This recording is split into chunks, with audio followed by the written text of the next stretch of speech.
Je me suis un jour assis avec une personne âgée qui m'a dit: peu importe à quel point quelqu'un est proche de ton cœur, ne lui demande jamais de te traiter comme tu le souhaites, car chacun te traite selon la place que tu occupes dans son cœur. Longtemps, j'ai réfléchi à ces mots et j'ai compris que la douleur la plus profonde ne vient pas toujours des autres, mais de l'attente que nous plaçons en eux. Nous espérons recevoir une attention semblable à la nôtre, une présence équivalente à la nôtre, un attachement aussi fort que le nôtre. Puis nous souffrons lorsque la réalité ne correspond pas à nos attentes. Mais les cœurs ne fonctionnent pas selon une logique d'égalité parfaite.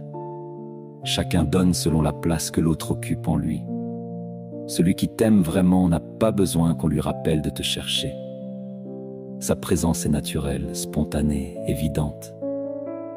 Mais celui pour qui tu n'es qu'une place secondaire ne changera pas, même face aux mots les plus beaux, aux efforts les plus sincères.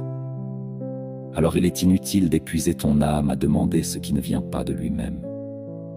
Il est inutile de supplier une attention qui devrait être naturelle, car certaines vérités n'apparaissent qu'au moment où tu arrêtes de demander. Et c'est à ce moment-là que tu comprends enfin qui était là par amour, qui était là par habitude, et qui n'était là que par intérêt. Parfois, la découverte la plus douloureuse est de réaliser que ce que tu pensais être un grand amour n'était, dans le cœur de l'autre, qu'un sentiment limité, passager ou incomplet.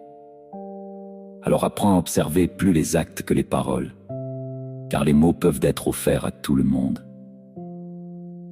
Mais l'attention, elle, révèle toujours la véritable place que tu occupes dans un cœur.